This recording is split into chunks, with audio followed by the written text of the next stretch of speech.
The morning sun broke over Naval Base Coronado like a promise that would soon be shattered. Water hung suspended in the California air. Droplets caught the light refracting into 1,000 tiny prisms before gravity claimed them. The liquid struck her face with the force of contempt, cold, deliberate, disrespectful. It soaked through her white t-shirt in seconds, plastering the fabric against her skin. Her dark hair, pulled back in a simple ponytail, dripped steadily onto the concrete training ground. For 3 heartbeats, nobody moved. 15 young men stood frozen in formation, their faces locked in expressions of pure shock. Behind them, the Pacific Ocean rolled endlessly toward the shore, indifferent to the career-ending moment unfolding on the parade ground. A seagull cried out somewhere overhead. The sound seemed obscene in the sudden silence. The woman wiped water from her eyes with the back of her hand. Her movements were deliberate, controlled. Then she did something that none of the trainees expected. She laughed, not the bitter, angry sound of someone humiliated. This was genuine amusement, the kind that came from somewhere deep and true, from a place that had seen worse than this and survived. "Well," she said, her voice carrying easily across the silent training ground, despite its conversational volume. "That's certainly one way to welcome your new commanding officer." 3 feet away, Master Chief Garrett Kincaid felt the blood drain from his face so fast he thought he might pass out. The empty canteen fell from his fingers, bouncing twice on the concrete before rolling away into the dust. His hands, which had thrown water with such righteous conviction 30 seconds ago, now trembled at his sides. The world tilted. 36 hours earlier, the unmarked sedan rolled through the main gate of Naval Base Coronado at 0545 on December 14, 2024. The Marine Guard checked credentials with the practiced disinterest of a man who'd verified 10,000 IDs in his career. Nothing about this particular vehicle or its passenger suggested this was anything but another routine Monday morning. He waved it through without a second glance. He had no way of knowing that the woman in the back seat would change everything about SEAL Team 7.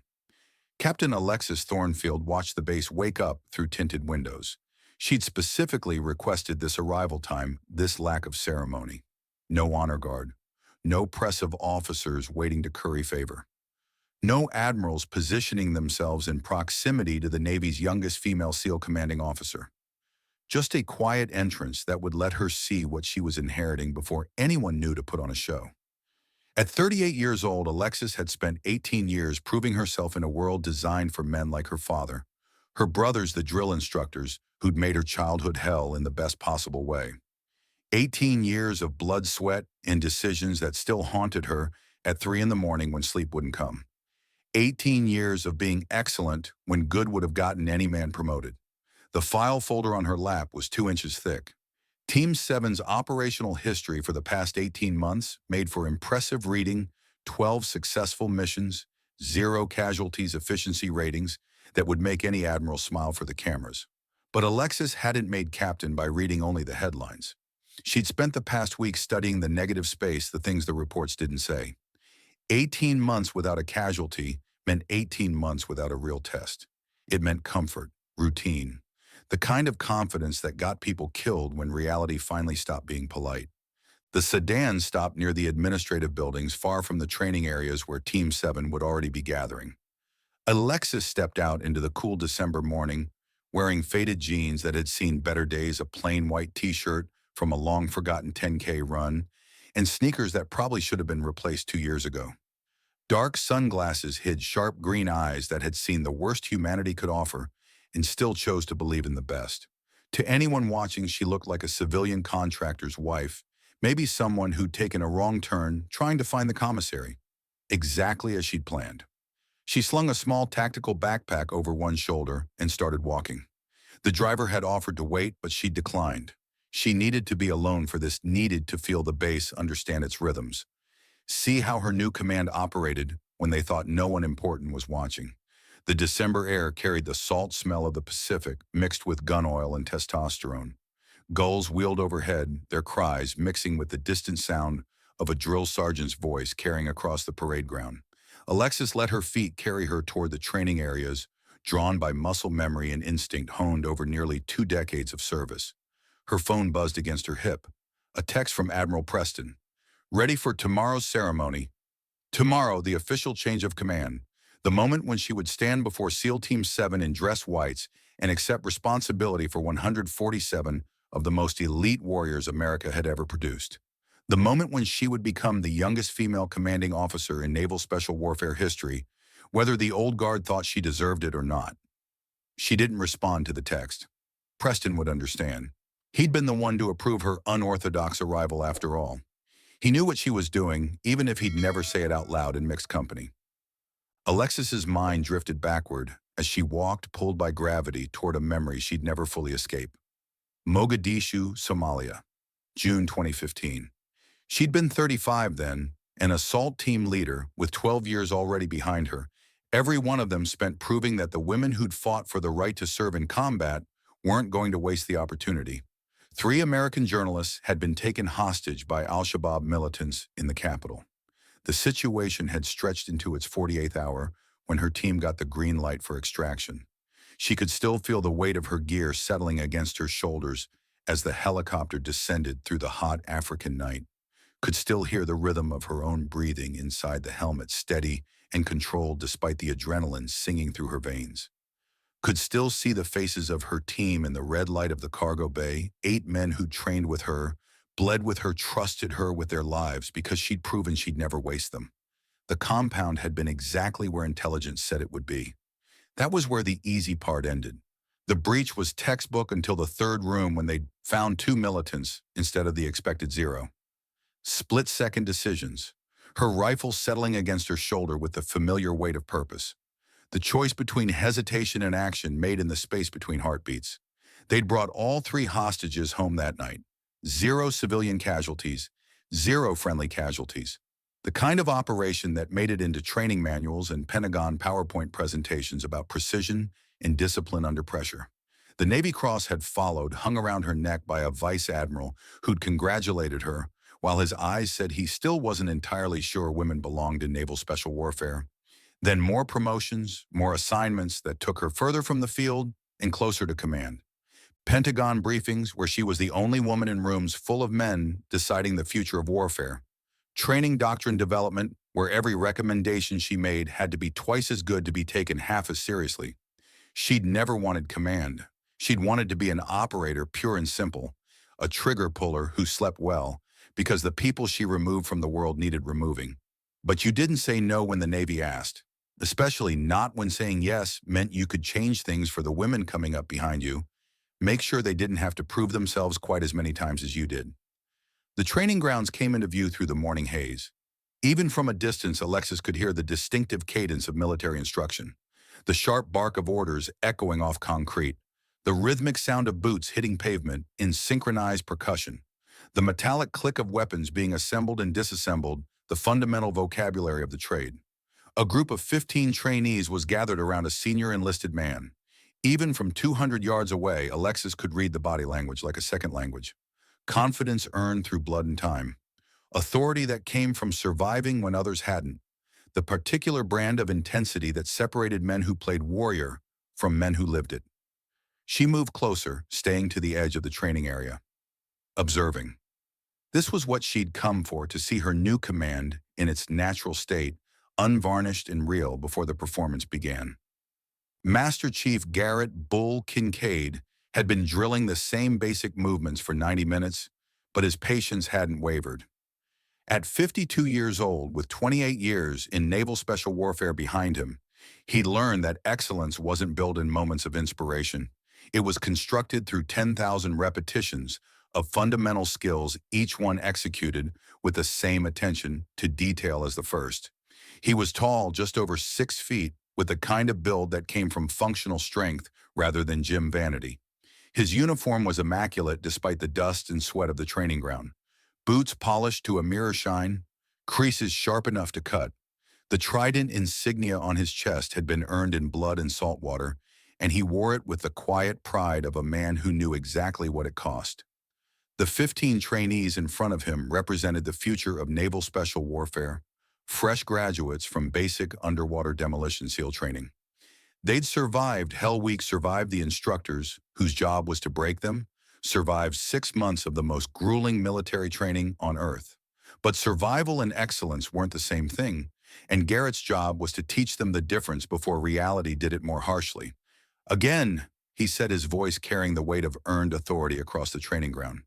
Combat reload, smooth is fast, fast is smooth. If you're thinking about the movement, you're already dead. The trainees moved through the drill with varying degrees of competence. Garrett watched each one, his experienced eye noting who had natural aptitude and who was still fighting their own nervous system. Seaman Bryce Donovan, the kid they'd already started calling Hawk because of his eyes moved with unusual economy for someone so young. He'd be a sniper someday if he survived long enough to develop the patience. Seaman First Class. Tommy Reeves fumbled the magazine change. Garrett was on him immediately, not harsh but firm, physically correcting the grip, the angle, the motion that would mean the difference between living and dying when someone was shooting back. Your weapon is an extension of your body, Reeves. You don't think about moving your arm, do you? You don't think about breathing, then don't think about this either. The thinking happens before the shooting starts. During, you just execute. Garrett had learned to train from the best, and he'd learned the cost of poor training from the worst. His mind went where it always did when he thought about the responsibility of preparing young men for war. Helmand Province, Afghanistan, September 2011. 13 years ago now, but it might as well have been yesterday. Time didn't heal some wounds. It just taught you how to carry them without collapsing under the weight. Petty Officer Second Class Liam Sullivan had been his swim buddy, his brother in every way that mattered except blood. They'd served together for 4 years, survived 3 deployments, trusted each other with their lives in the way that only men who've shared a fighting hole truly understand. Then they'd gotten a commanding officer who'd been promoted too fast given authority before he'd earned the wisdom to wield it. A lieutenant who looked good on paper, whose father was an admiral, who'd never seen real combat, but was confident he understood it from the tactical simulations he'd run at the War College. The mission brief had been sloppy, the intelligence questionable, but orders were orders, and they'd gone anyway because that's what professionals did even when every instinct screamed that something was wrong. The compound was supposed to be empty. It wasn't. When the ambush came, when the walls erupted with muzzle flashes and the air filled with the crack of AK-47 rounds snapping past at supersonic speeds the lieutenant had frozen. A simple decision, the kind you made 100 times in combat, the kind that became instinct after your first real firefight. But the man had just locked up his training, abandoned in the face of reality's refusal to follow the script. By the time Garrett took control of the situation, by the time someone else made the calls that should have been made 30 seconds earlier, Liam Sullivan was already bleeding out on the Afghan dirt. Garrett had carried his brother's body out of that compound, had stood watch at Arlington National Cemetery in dress blues while they played taps and folded the flag, had made a promise to himself that he would never ever let poor leadership cost another operator his life. Since then, he'd been protective of his training ground to the point of obsession. Some people thought he was too inflexible, too by the book, too unwilling to adapt to modern approaches. 3 times he'd been passed over for promotion to Command Master Chief, and 3 times the reason had been some variation of needs to be more flexible in his approach to leadership. Garrett didn't care. He knew what flexibility got you. It got you dead friends and folded flags presented to weeping widows. He was demonstrating proper room entry techniques when he noticed movement at the edge of the training area. A figure approaching from the direction of the administrative buildings. Civilian clothes, female, walking with confidence but clearly heading toward a restricted zone. Garrett's jaw tightened automatically. Civilians wandered into training areas more often than they should, usually family members who didn't understand base protocols, occasionally contractors who'd taken a wrong turn and were too proud to admit it. Either way, they needed to be redirected immediately. Live fire training and unauthorized personnel mixed about as well as gasoline and matches. Continue the drill, he told the trainees, his voice brooking no debate. Then he turned toward the approaching woman, already feeling his irritation tick upward. "Ma'am," he called out, his voice firm but professional, carrying the tone of a man who'd given this particular instruction 10,000 times before. "You need to leave this area immediately. This is a restricted training zone." The woman kept walking, not ignoring him exactly, but not stopping either. She was maybe 100 yards away now, close enough that Garrett could see she wore sunglasses and had her hair pulled back in a casual ponytail. Mid to late 30s maybe, athletic build, the kind of confidence in her stride that suggested she was comfortable in her own skin. Garrett felt his irritation rise another notch. In his experience, people who ignored clear directions from military personnel usually fell into one of two categories. Either they didn't understand English well enough, or they thought the rules didn't apply to them. Either way, the solution was the same: remove them quickly and get back to training that could save lives downrange. Ma'am, he called again, louder this time, letting more authority bleed into his tone. I said you need to leave this area. This is military property and you're interfering with training operations. Behind him, several of the trainees had stopped their drill to watch. Garrett was peripherally aware of their eyes on him, aware that how he handled this would send a message about standards and discipline. Seaman Donovan looked particularly interested, which meant the kid was probably learning the wrong lesson about when to focus on his own work versus when to be a spectator. Eyes on your weapon, Donovan, Garrett snapped without turning around. This doesn't concern you. The woman finally stopped walking. She was 75 yards away now, close enough that Garrett could see she was probably in her late 30s. She carried herself with unusual confidence for a civilian in a military training area. Something about her posture suggested she was comfortable here, unintimidated by the setting or his tone. That only made it more annoying. I'm just observing, she said, her voice calm and level, carrying easily across the distance. I won't interfere with your training. Garrett felt a flash of genuine anger cut through his professional irritation. This wasn't a negotiation. This was a restricted military training area, and he had 15 young men learning skills that could mean the difference between coming home in a transport plane versus a flag-draped coffin. He didn't have time for civilians who thought military bases were tourist attractions, where the rules were suggestions rather than requirements. Listen, lady, he said, taking several steps toward her, his voice hardening. I don't know who you think you are, but this isn't a place for spectators. Military training exercises are serious business.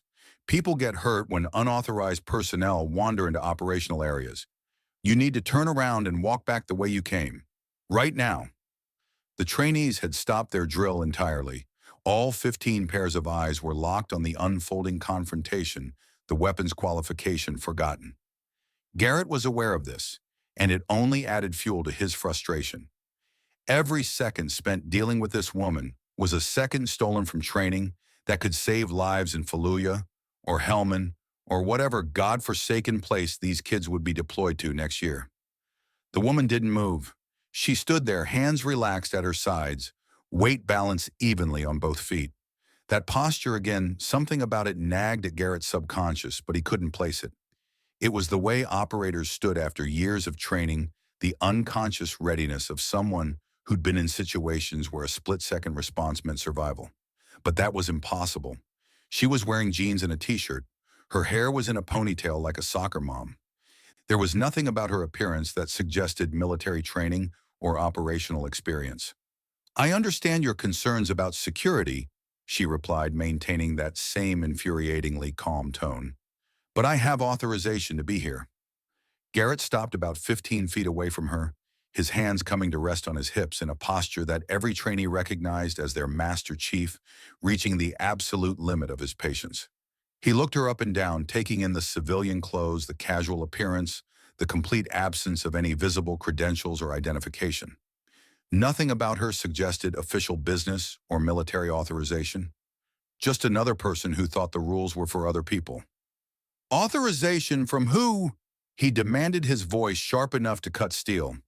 Show me your identification and your access papers. Right now. The woman tilted her head slightly, and even through the dark sunglasses, Garrett could feel her studying him. Measuring him. It was the way a fellow operator looked at you, sizing up capabilities and intentions in the space of a heartbeat. But that still didn't make sense. Nothing about this situation made sense except that he had a civilian in a restricted area who was refusing to comply with lawful orders. I'd prefer not to at this time, she said carefully, her tone suggesting she'd given this exact response before and knew exactly how it would be received. But I assure you, I have every right to be here. That was it. That was the line that pushed Garrett past professional irritation and into genuine anger. In the military, you produced identification when asked. Period. End of discussion. The fact that this woman was refusing to comply with his reasonable request meant she was either lying about her authorization or she was involved in something that didn't pass the most basic smell test. Security breaches happened. Foreign intelligence services recruited civilians all the time. Journalists snuck onto bases looking for stories they had no clearance to pursue. His mind flashed to Liam Sullivan again, to the compound in Helmand, to all the ways that situations spiraled out of control when people didn't follow established protocols. "Ma'am," he said, his voice taking on the hard edge of a man who'd made his final decision, "I'm going to ask you one more time to produce identification or leave the area. If you refuse either option, I'll have to call security to escort you off the premises. Your choice. Make it now." The tension was thick enough to cut with a K-bar knife. 15 trainees stood motionless, sensing that something significant was happening, but not understanding what. Garrett could feel their eyes on him, feel the weight of having an audience for this confrontation. Later, they'd talk about how their Master Chief had handled this situation. Later, this moment would become a story they told. The woman remained maddeningly calm. No nervousness, no fear, no anxiety. Most civilians would have been backing down by now, intimidated by his size, his tone, his obvious authority in this space. But she just stood there relaxed and centered as if she had all the time in the world, and his threats were about as concerning as a light breeze. Garrett pulled his radio from his belt thumb, hovering over the transmit button. He was about to call for backup, about to escalate this into an official security incident, when something made him pause. Despite the stress of the situation, despite his obvious authority and implicit threats, the woman showed no signs of the anxiety that should have been there. Her breathing was steady, her hands weren't shaking, her posture remained balanced and alert, ready but not aggressive. It reminded him of something, someone. The way operators carried themselves after years of training and deployments, after they'd been tested in ways that civilians couldn't imagine and hadn't been found wanting. That quiet confidence that came from knowing exactly what you were capable of and not needing to advertise it. But that was impossible. She was wearing jeans and sneakers. Her hair was in a ponytail. She looked like someone's wife who'd gotten lost trying to find the Navy exchange. She couldn't possibly be military, let alone someone with operational experience. For the first time since the confrontation began, Garrett felt a flicker of uncertainty cut through his righteous anger. But his pride and sense of duty wouldn't allow him to back down now. This was his training area. These were his trainees.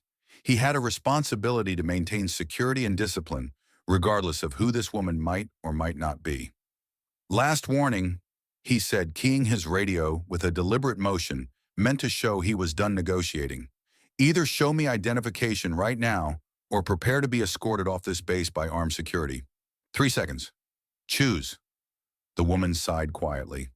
Not dramatically, not with anger or frustration. Just a small exhalation that suggested the situation had gone further than she'd intended, that this wasn't the outcome she'd hoped for, but she'd anticipated the possibility. She reached toward her back pocket, and for a brief moment that felt like eternity, Garrett tensed. His operator's instincts, honed over 28 years, screamed at him even though he wasn't sure why.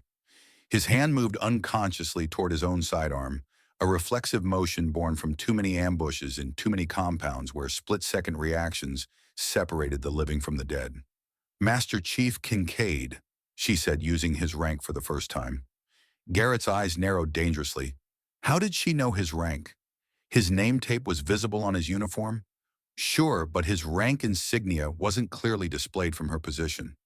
And even if it were, most civilians wouldn't be able to read military insignia. At this distance, wouldn't know the difference between a Master Chief and a Chief Petty Officer.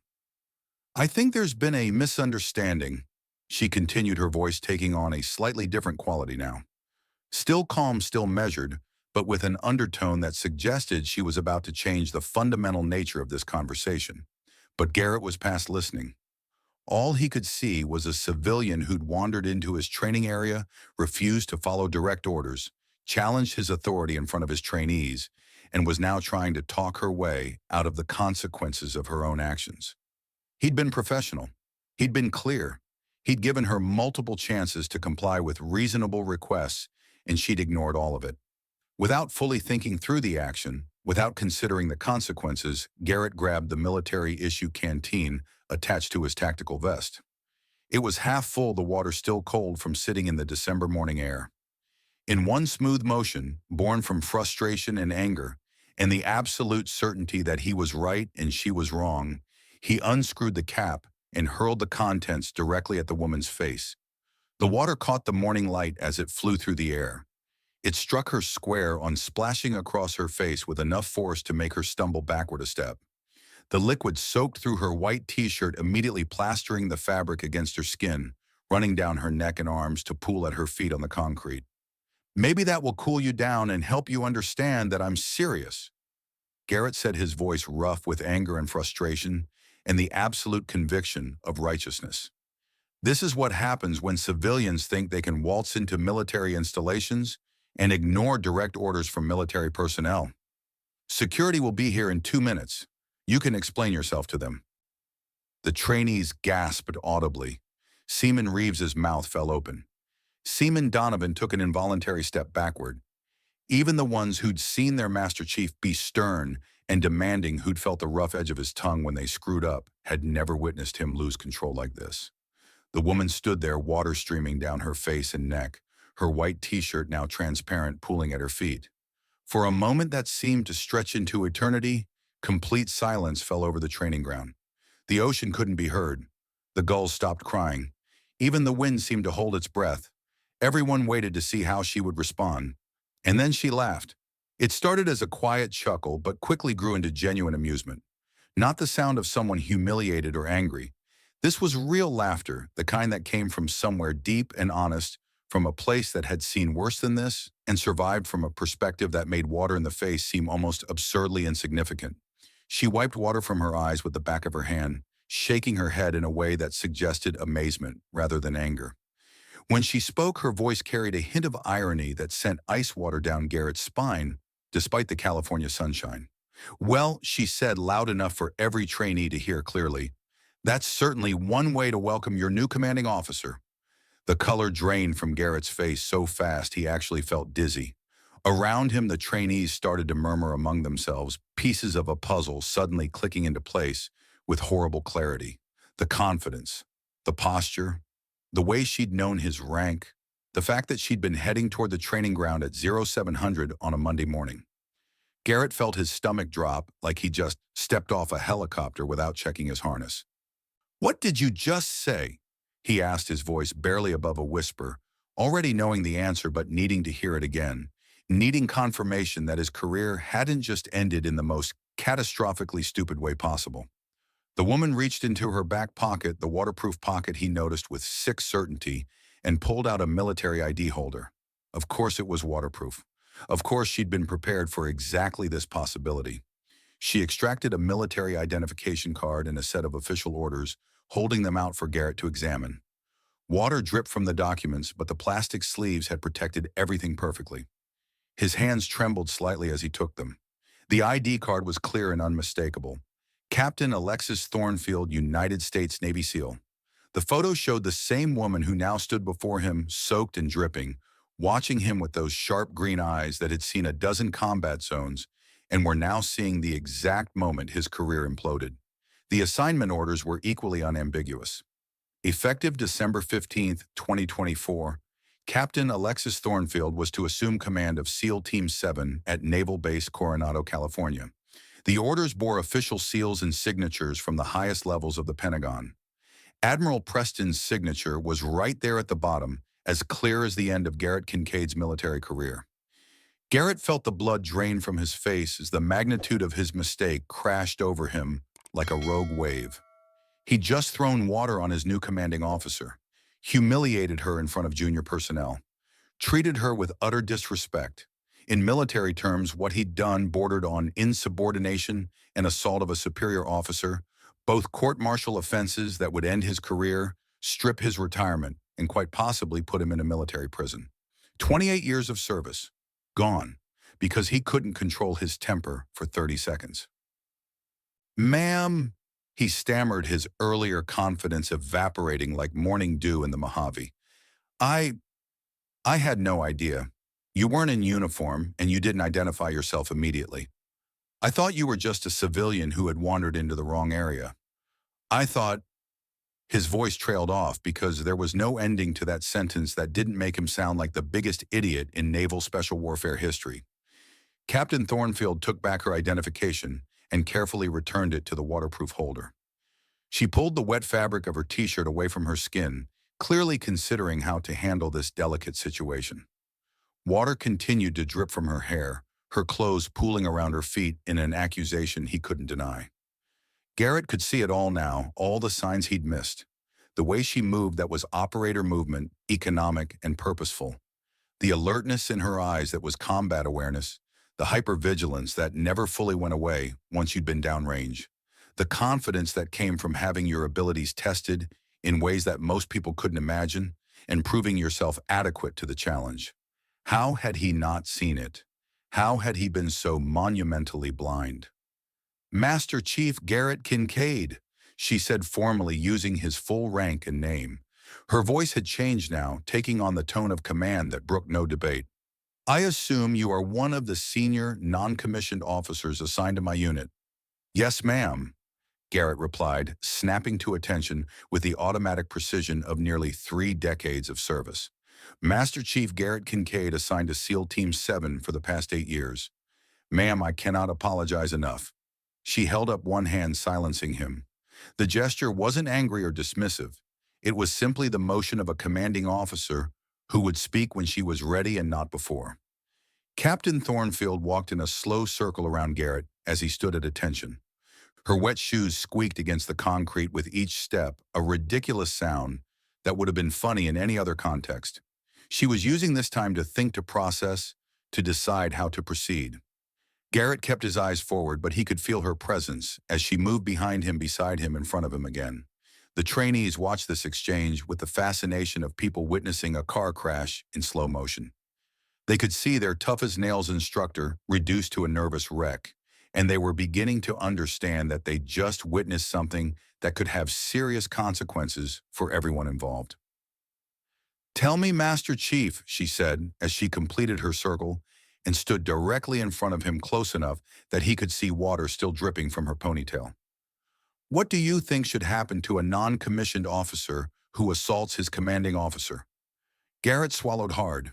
He knew the answer. He'd studied the Uniform Code of Military Justice enough times to recite the relevant articles from memory. His career was over. His retirement was gone. He might be looking at time in a military prison, all because he'd let his anger override his judgment for 30 seconds. Ma'am, according to the Uniform Code of Military Justice, such an action would be grounds for court-martial reduction in rank, possible imprisonment. He replied, his voice steady despite the way his world was crumbling. Specifically, Article 128, assault of a superior commissioned officer. Ma'am, I take full responsibility for my actions, and I'm prepared to face whatever consequences you deem appropriate. I have no excuse except that I failed to control my temper, and for that I am profoundly sorry. Captain Thornfield nodded slowly. Despite his catastrophic mistake, Garrett was showing integrity by accepting responsibility, rather than making excuses or trying to shift blame. That character trait would matter in the next few minutes. She turned to address the group of 15 trainees who'd been watching the entire exchange with eyes like saucers. Most of them were fresh out of basic training, had never seen a situation like this unfold in real time. This would be a story they told for the rest of their careers. What you have witnessed here today will serve as an important lesson, she announced, her voice carrying easily across the training area despite her conversational volume. In the military and combat, and life assumptions can be dangerous. Things are not always what they appear to be. Jumping to conclusions can have serious consequences. Master Chief Kincaid made an assumption about who I was based on my appearance. That assumption led to actions he now regrets. Remember this moment. She paused to let her words sink in. The trainees stood at attention now, understanding that they were receiving instruction that would stay with them for the rest of their military careers, possibly for the rest of their lives. However, she continued, her tone shifting slightly, you have also witnessed something equally important. Master Chief Kincaid acted based on what he believed to be legitimate security concerns. His mistake was not in challenging someone he thought didn't belong here. His mistake was in escalating the situation beyond what was necessary and letting his emotions override his judgment. There's a lesson in that difference. The trainees nodded solemnly, already composing the versions of this story they'd tell their future children.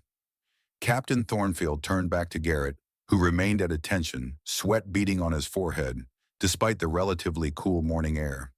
The sun had climbed higher now, burning away the early morning haze illuminating the scene, in harsh California light that left nowhere to hide. Master Chief Kincaid, I want you to understand something, she said, her voice taking on a more personal tone while still caring to every ear on the training ground. I came here today in civilian clothes specifically because I wanted to observe my new unit without the artificial behavior that typically accompanies a change of command. I wanted to see how my people really acted when they thought no one important was watching. I wanted to see the truth of Team 7, not the performance. Garrett remained silent, but Captain Thornfield could see understanding beginning to dawn in his eyes, could see him processing the implications of what she was saying. What I saw, she continued, was a non-commissioned officer who was serious about security, protective of his trainees, and unwilling to back down from what he believed was right. Those are qualities I value in my subordinates. Those are the qualities that make good SEALs, even when they're directed at me inappropriately. Garrett's shoulders relaxed slightly, just a fraction, as he began to sense that perhaps his career wasn't ending today after all. However, Captain Thornfield added, her voice becoming stern again, the word hanging in the air like a blade. Your methods were completely unacceptable. Throwing water on someone, regardless of who they are, regardless of the circumstances, is not appropriate military conduct. It's not professional. It's not disciplined. It's not the behavior I expect from my senior enlisted personnel. Do you understand that, Master Chief? Yes, ma'am, Garrett replied without hesitation, his voice carrying genuine understanding and remorse. Absolutely. There is no excuse for my actions. None. Captain Thornfield was quiet for several long moments as she considered her options. The silence stretched out, filled only by the distant sound of the ocean and the cry of gulls overhead. She could pursue formal charges against Garrett, which would likely end his career and send a strong message about respecting authority. Alternatively, she could use this incident as a teaching moment, an opportunity to establish her leadership style from the very beginning, in a way that everyone would remember. The decision would set the tone for her entire command. Every person present would remember this moment for years to come. How she handled this situation would determine whether her subordinates saw her as fair but firm, or as someone who would destroy careers over mistakes made in good faith, if poor judgment. She thought about Liam Sullivan, the name in Garrett's file that had jumped out at her during her research. She thought about her own mistakes over 18 years of service, the times when someone had shown her mercy when they could have ended her career. She thought about the kind of leader she wanted to be, the kind of legacy she wanted to leave. Finally, she made her choice. Master Chief Kincaid. She began, her voice clear and authoritative, carrying across the training ground with the weight of command. What you did was wrong. Under normal circumstances, it would result in formal disciplinary action that would end your military career. However, I believe that good leaders know when to use discipline as a teaching tool rather than a weapon of destruction. Garrett continued, standing at attention, but Captain Thornfield could see the relief beginning to show in his posture, could feel the tension starting to ease from his shoulders. Here's what's going to happen, she continued. You will personally oversee the training of every new SEAL trainee that comes through this unit for the next 12 months. You will teach them about respect, proper military bearing, and the importance of following procedures. Most importantly, you will tell each one of them the story of what happened here today and what you learned from it. They will learn from your mistakes so they don't have to make it themselves. Garrett's eyes widened slightly at this unexpected assignment. Rather than being punished, he was being given additional responsibility and trusted with the education of future SEALs. Furthermore, Captain Thornfield added, you will serve as my senior enlisted advisor for the first 120 days of my command. I want someone who isn't afraid to speak their mind even when it might be uncomfortable. Your willingness to challenge someone you thought didn't belong here tells me that you have the courage to give me honest feedback when I need it. That's valuable. That's what I need from my senior NCO.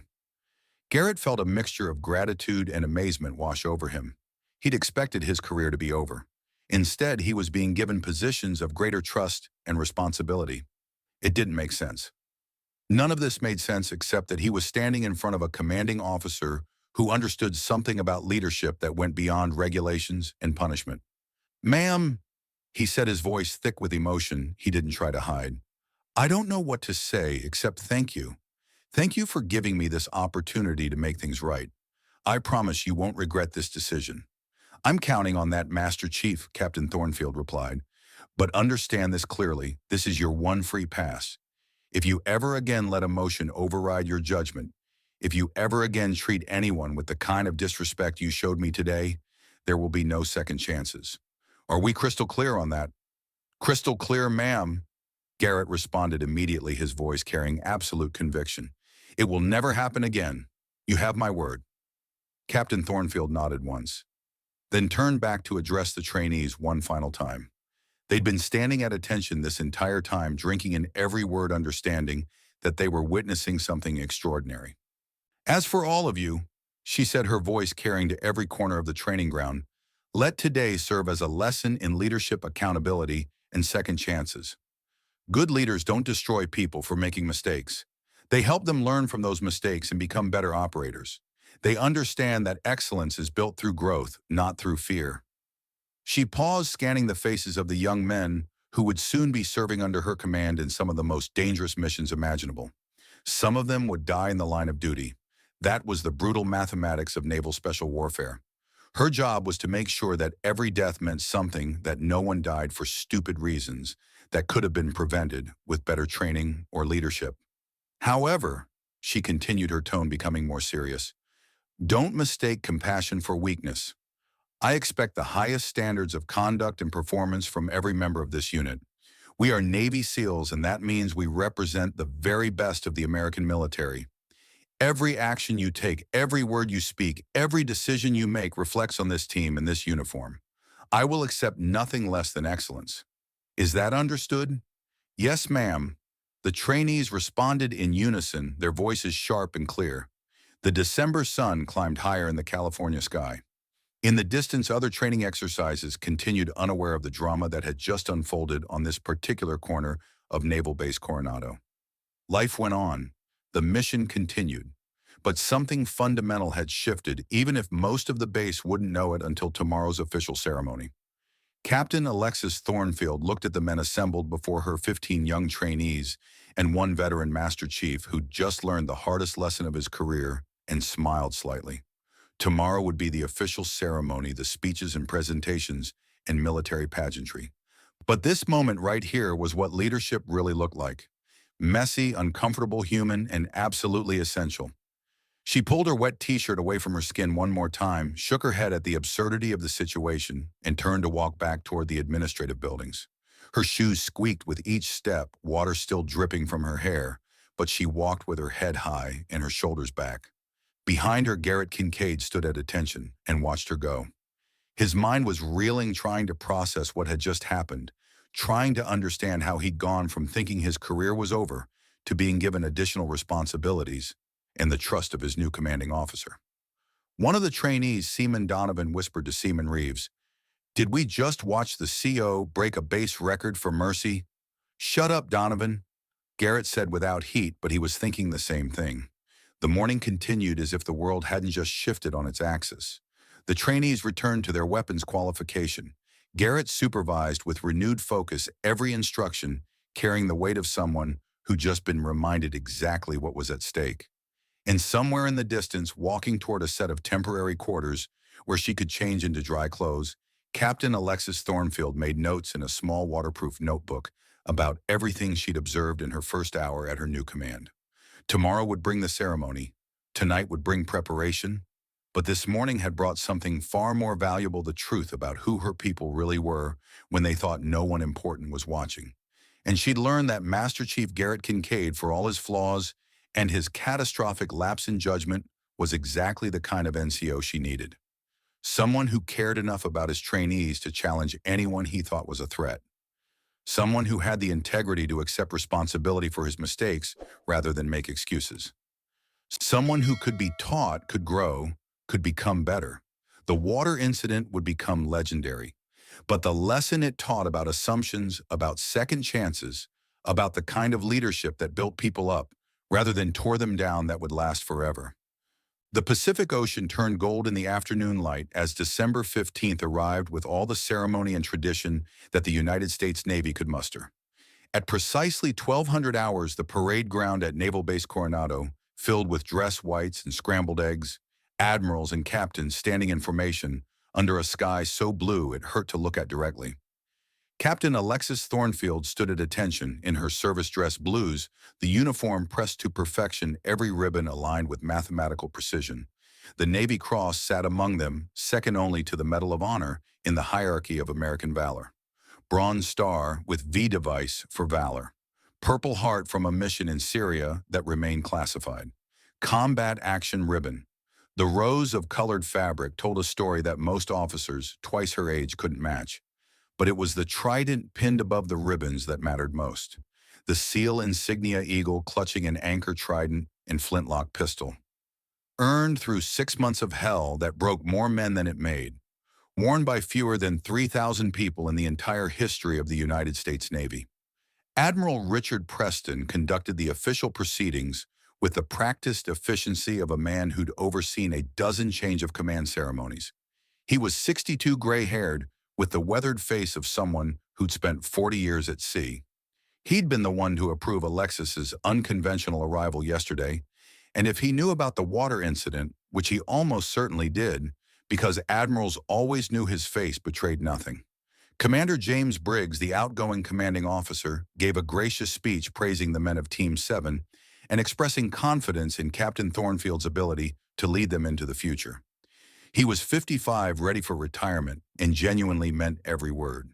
His record was solid but unremarkable. Team 7 had been competent under his command. Alexis's job was to make them exceptional. Then it was her turn. She took the podium and looked out at the assembled faces. 147 operators stood in formation, their dress whites crisp in the California sun. Some she recognized from yesterday. Master Chief Garrett Kincaid stood in the front row, his face carefully neutral. The 15 trainees were there. Seaman Bryce Donovan standing ramrod straight. Others were new operators who'd been deployed or on leave when she'd arrived. Behind the formation, family members watched. Kate Kincaid stood with her 2 teenage daughters, her eyes on her husband. Other wives, parents, children, the people who carried the weight of loving someone who ran toward danger instead of away from it. Thank you, Commander Briggs, for your service and your leadership. Alexis began, her voice carrying across the parade ground without amplification. Projection was a skill, and she learned it well. Yesterday, someone asked me what kind of leader I intend to be. Several people in Team 7 exchanged glances.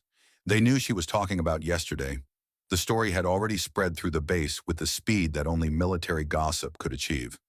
I didn't answer then because I believe that leadership is demonstrated through actions rather than declarations, but I can tell you what I value.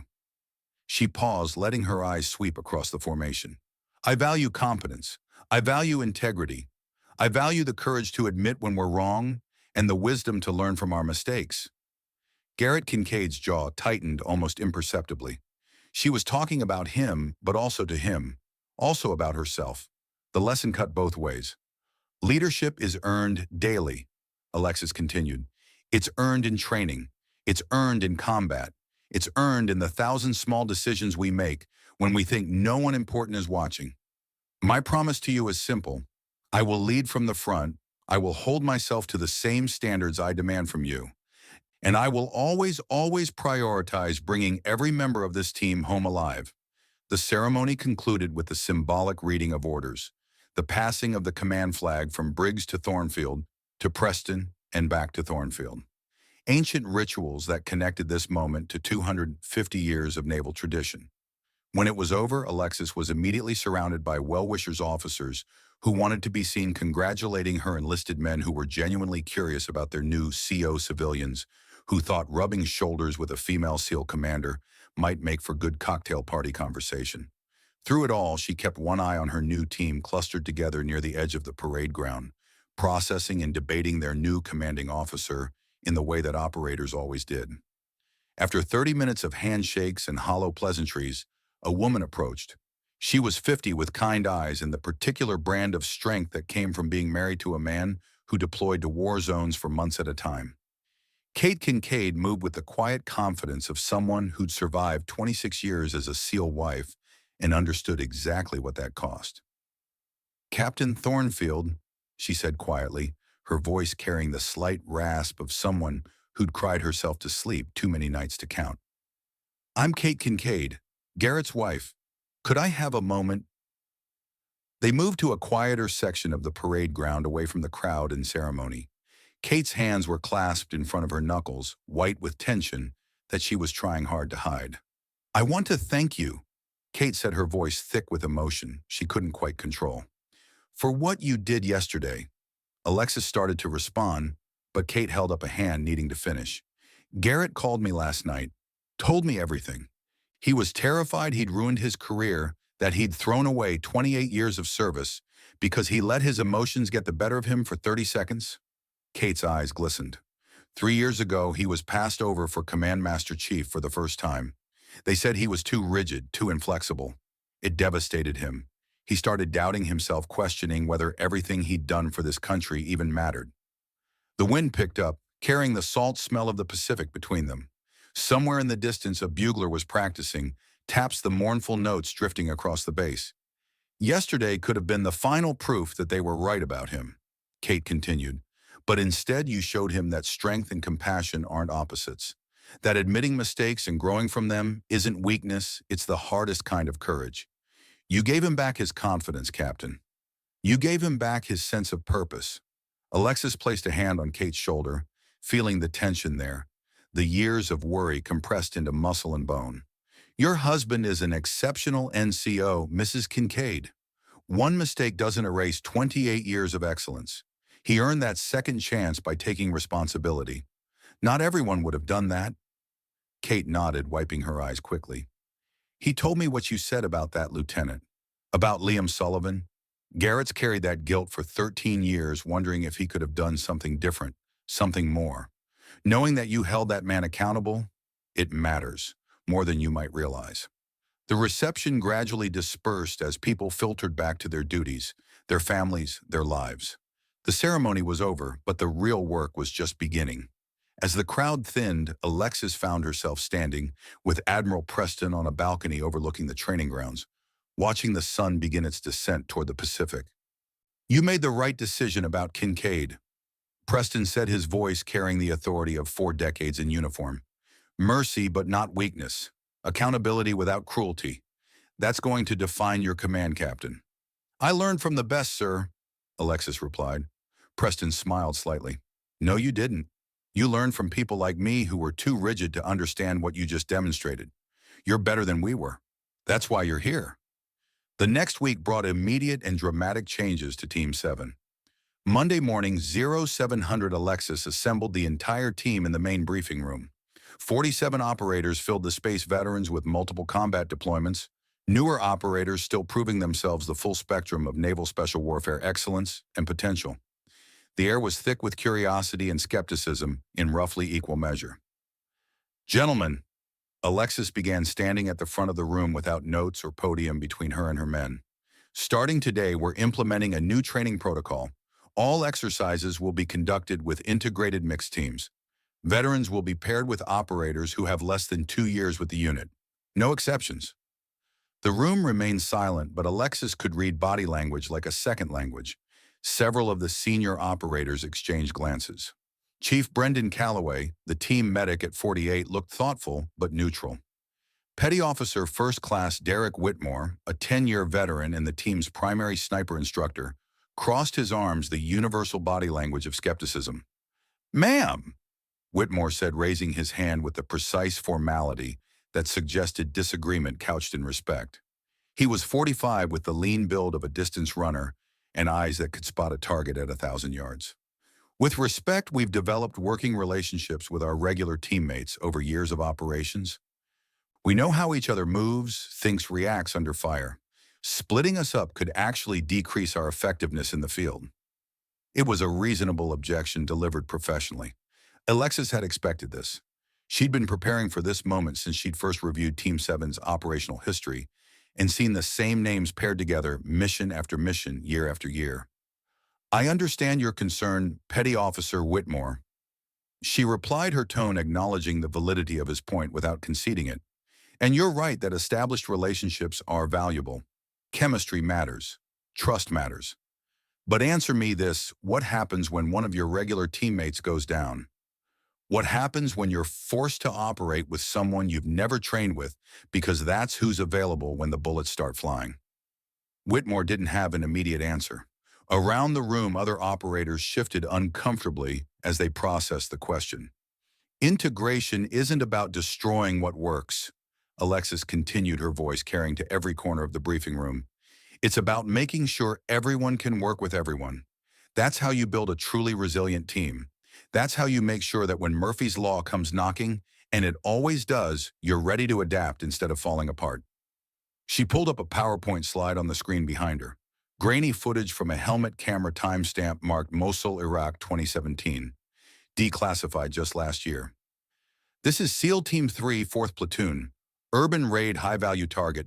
3 minutes into the breach, their primary breacher took an AK round through the shoulder. Their backup breacher was on another target. You know who stepped up? The footage showed a young operator, barely 25, taking the breaching charges from his wounded teammate and placing them on the door with hands that shook but stayed functional. Seaman David Chen, 24 years old, 8 months in country. He'd never run point on a breach before, but he'd trained with every man in that platoon, not just his regular swim buddy. When his team needed him, he was ready. They completed the mission. 0 friendly casualties beyond the initial wounded. Target secured. Alexis let that sink in for a moment before continuing. That's what integrated training does. It makes sure that when Plan A fails, and in combat it always fails, you have 13 other operators who can step into any role because they've trained for exactly that scenario. The room was quiet now, the skepticism not gone but tempered with understanding. The first integrated training exercise is scheduled for Wednesday night, Alexis announced. Nighttime hostage rescue urban environment. 4 teams of 4 operators each. Each team will have 2 veterans and 2 operators with less than 2 years on the team. Master Chief Kincaid will supervise. I'll be observing from the talk. Questions. Garrett stepped forward from his position along the wall. Ma'am, what's the standard time for completion? 30 minutes from breach to exfil with hostages secured. But I'm not expecting anyone to hit that standard on the first run. This is about establishing baseline and identifying gaps. We'll improve from there. Wednesday night arrived cold and dark, the kind of December evening that made California feel like it had actual seasons. The training facility was an abandoned industrial complex that the Navy had acquired years ago, 3 buildings, multiple rooms, perfect for urban warfare scenarios. Floodlights had been set up to simulate the harsh shadows and contrast of nighttime operations. Alexis sat in the Tactical Operations Center, a converted shipping container filled with monitors showing feeds from dozens of cameras throughout the complex. Garrett stood beside her, radio in hand, ready to supervise safety, while she observed performance. Team Alpha, led by Garrett himself, consisted of 2 veterans in their 40s and 2 operators in their mid-20s, including Seaman Bryce Donovan. Team Bravo had Derek Whitmore as senior man. Team Charlie was led by a veteran named Marcus Pike. Team Delta, led by Chief Brendan Calloway, had the most balanced mix of ages and experience. All teams, this is T.O. Garrett's voice crackled over the radio.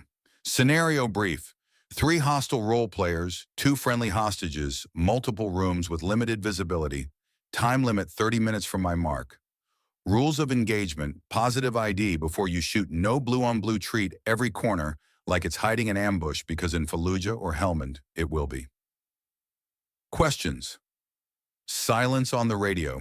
Warriors preparing themselves mentally. Mark, Garrett said, clicking the stopwatch. Alexis leaned forward, watching the monitors intently. This would tell her everything she needed to know about whether her new protocol would work or needed adjustment. Team Alpha approached their building with textbook caution. Garrett moved like he'd been doing this since before half his team was born, which was essentially true. But at the breach point, confusion started. The younger operators expected one thing, the veterans another. Precious seconds ticked away as they reconciled different training philosophies on the fly. Team Bravo had it worse. Derek Whitmore took overwatch position on a rooftop with perfect sightlines, but his radio communications with the ground element broke down almost immediately. Different terminology, different cadence.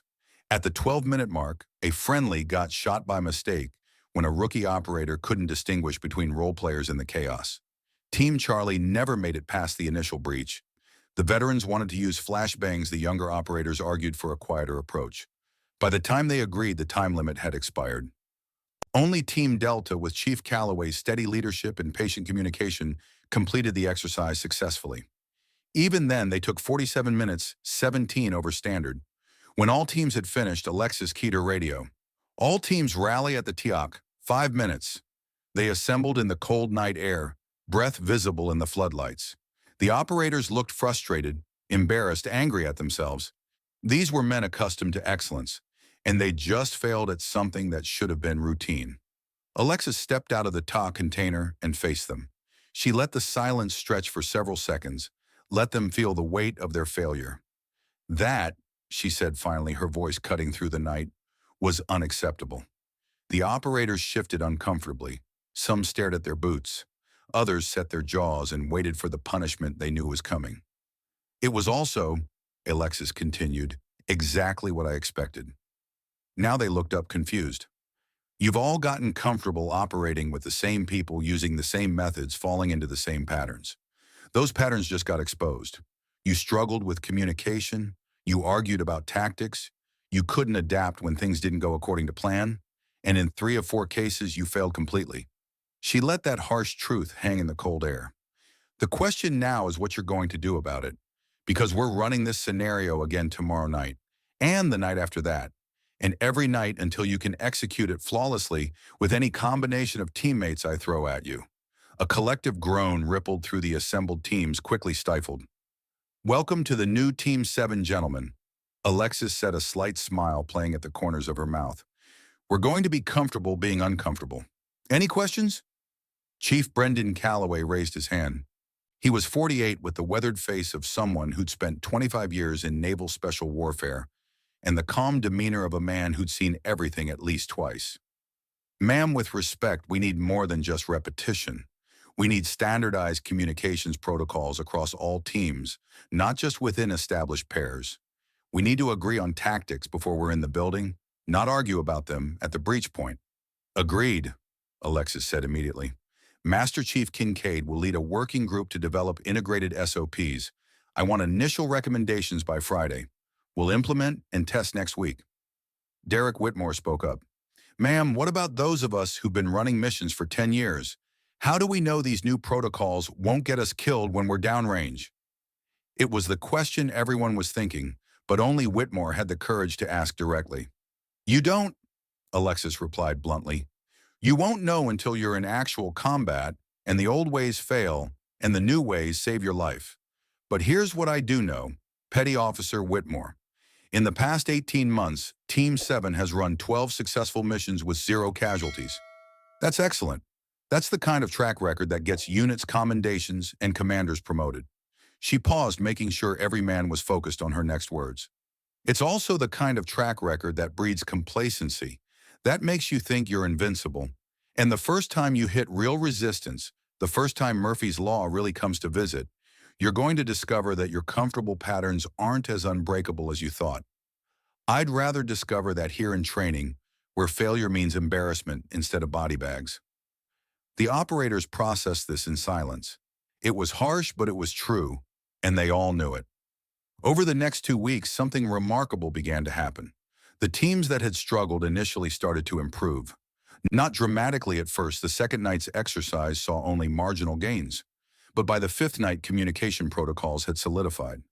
By the 10th night, the veterans had learned to trust the fresh perspectives of younger operators, and the rookies had absorbed the hard-won wisdom of men with multiple deployments. The breakthrough came during week 3. Team Bravo was running a vehicle interdiction scenario.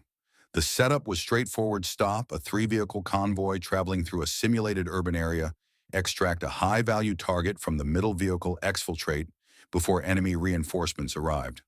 Time limit 20 minutes. Derek Whitmore took overwatch position on a rooftop overlooking the intercept point, his Mech-12 special purpose rifle resting on its bipod. At 20 pounds with a full magazine and optic, it was a precision instrument that he'd use to end threats at distances that most people couldn't see with binoculars. On the ground, Seaman Bryce Donovan led the assault element. The kid was 24 with less than a year on the team, but he had instincts that couldn't be taught. Some people were just born with the ability to read a battlefield. The convoy appeared on schedule, 3 vehicles traveling at careful speeds through the narrow streets of the training area. Donovan's team moved to intercept approaching from an angle that would minimize their exposure to potential fire from the vehicles. Then Donovan saw something that made his blood go cold. Viper 2, this is Viper ground. He radioed to Whitmore using the call signs that had become second nature. I've got eyes on a 4th vehicle approximately 70 meters east of target package. Not in the intelligence brief, requesting guidance. Alexis, watching from the TOC, leaned forward. This was it. This was the moment that would determine whether 3 weeks of training had actually changed anything or whether they'd just been going through the motions. Whitmore had 2 choices. He could stick to the plan, which called for engaging only pre-designated targets, following the intelligence brief to the letter the way he'd been trained for 15 years. Or he could trust the instincts of a 24-year-old operator he'd barely known 3 weeks ago. Through his scope, Whitmore tracked to the vehicle Donovan had identified.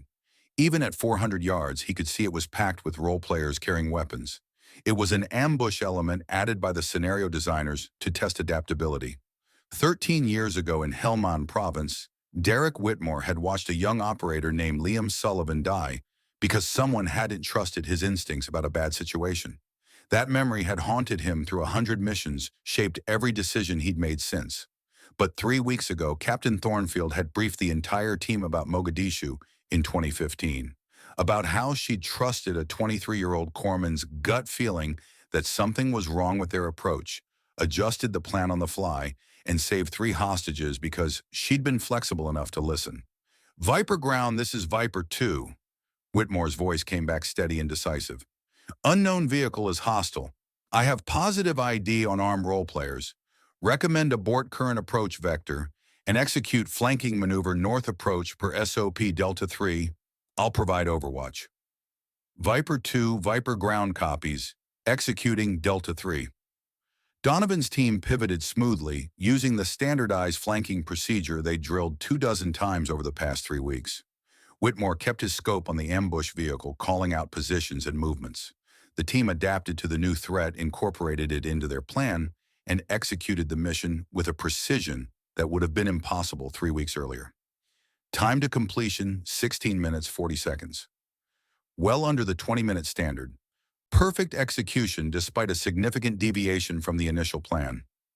In the TOC, Garrett Kincaid looked at Alexis with something approaching awe. Ma'am, that was what I've been waiting to see, Alexis finished. That was proof of concept. After the exercise, Alexis called Derek Whitmore and Bryce Donovan into a private debriefing room. It was small, windowless, with just a table and 4 chairs, the kind of space where serious conversations happened away from the scrutiny of the larger team. Outstanding work tonight, she said without preamble. Both of you. Petty Officer Whitmore, you made a judgment call that saved the mission. Seaman Donovan, you identified a threat that wasn't in the brief and reported it properly. That's exactly the kind of adaptive thinking that keeps people alive downrange. Whitmore shifted uncomfortably. Ma'am, I have to be honest. 3 weeks ago, I would have stuck to the plan, would have ignored that 4th vehicle because it wasn't in the brief, because adapting mid-mission felt like too much risk. If this had been real, we'd have driven straight into that ambush. What changed? Alexis asked, though she suspected she knew the answer. You did, ma'am, Whitmore said simply. The Mogadishu brief, the way you explained how trusting that corpsman's instinct saved lives. I realized I'd been confusing rigidity with discipline. They're not the same thing. Alexis nodded slowly. No, they're not. Discipline means following procedures until the situation demands you don't. Rigidity means following procedures even when they'll get people killed. The trick is knowing the difference. She turned to Donovan. And you, Seaman, where did you learn to read a battlefield like that? Donovan shrugged. Honestly, ma'am, I don't know. I just, I saw that vehicle and something felt wrong about it. The way it was positioned, the way it was moving, it didn't fit the pattern. Trust those instincts, Alexis said, but keep developing them with training and experience. Instinct without knowledge is just guessing. Knowledge without instinct is just slow death. You need both. Later that night, Garrett found Alexis in her office still working despite the late hour. She was reviewing training footage, making notes, preparing for tomorrow's evolution. Ma'am, do you have a minute? Of course, Master Chief. Come in. Garrett closed the door behind him and stood at a sort of modified attention, not formal enough to be regulation, but not casual either. The posture of a senior NCO who had something important to say, but wasn't sure how it would be received. I was wrong, he said without preamble, about the integrated teams, about thinking we couldn't change how we operate. I watched Derek Whitmore trust Bryce Donovan tonight, and I realized that's what you've been building. Not just tactical flexibility, trust, the kind that crosses experience levels and age gaps. You weren't wrong to be skeptical, Master Chief, Alexis replied, setting down her pen. Skepticism isn't the same as resistance. You questioned the new protocol, but you also implemented it fully once the decision was made. That's what I need from my senior enlisted people, who'll push back when they think I'm making a mistake, but who'll execute professionally once the call is made. Garrett nodded slowly. My older brother was a Marine, ma'am, Staff Sergeant Cole Kincaid. He used to say the best leaders make you better even when you hate them for it. You remind me of him. Cole Kincaid. Alexis repeated the name, triggering a memory. Marine Corps Base Quantico 2002. Marksmanship instructor. Garrett's eyes widened. You knew him. He taught me to shoot, Master Chief. I was 22, fresh out of the Naval Academy, thought I knew everything. Your brother spent 3 months breaking down my technique and rebuilding it from scratch. He's the reason I can hit a target at 300 yards in 8-mile-per-hour wind. He's the reason I broke the base record last week. The silence that followed was heavy with connection and loss. Cole Kincaid had died in Fallujah during the second battle in 2004, killed by a sniper while covering his squad's withdrawal from a bad situation. He died a hero, Garrett said quietly. Saved 11 Marines with his last magazine. He saved my career before it started, Alexis replied. I owe the Kincaid family more than I can repay, but I can honor his memory by being the kind of leader he'd have respected. You already are, ma'am, Garrett said, and I'm asking, will you let me help you finish what we started here? These veterans respect me. I can bring them the rest of the way around, make them true believers in what you're building. That's exactly what I need, Master Chief, Alexis said, extending her hand. Let's build the best damn SEAL team in the fleet. They shook on it, and in that moment, the transformation of Team 7 became inevitable. By the end of January, Team 7 looked like a fundamentally different unit. The complacency that had worried both Alexis and Garrett had been eliminated through constant challenge and realistic training. The divide between veterans and newer operators had closed through forced integration and shared success. They'd become, in the truest sense, a team where any member could work effectively with any other member. But Alexis knew that training evolutions, no matter how realistic, weren't the same as actual operations. The real test would come when they deployed, when bullets stopped being simulated and blood stopped being theatrical makeup. That test came sooner than expected. In early February, Team 7 received deployment orders. They would be heading to an undisclosed location in eastern Syria for an advisory mission training local security forces in counterterrorism tactics. No direct combat role specified, but everyone knew that advisory missions had a way of becoming significantly more complicated once you were on the ground. It would be 6 weeks of high-pressure diplomacy, patient instruction, and the kind of work that required different skills than kicking down doors and shooting bad guys. It would test whether the integration Alexis had built was real or just a performance for training exercises. The night before they deployed, Alexis called Garrett to her office one final time. Master Chief, this is where we find out if it's real, she said without preamble. 6 weeks in Syria training people who may or may not actually want to fight ISIS in conditions that will test every assumption we've made about this team. I know, ma'am, Garrett replied. The men are ready, but are you? It was a bold question, the kind that only someone who'd earned the right to ask it could pose without facing discipline. I don't know, Alexis admitted honestly. Command is different from operations. In Mogadishu, I had 8 men and 1 mission. Now I have 147 men and the responsibility for all of them. The weight is different. That's what makes you the right person for this job, ma'am, Garrett said. The officers who don't feel that weight are the ones who get people killed. You'll do fine. And if you don't, I'll tell you. That's what you gave me this job for, right? Alexis smiled slightly. Right.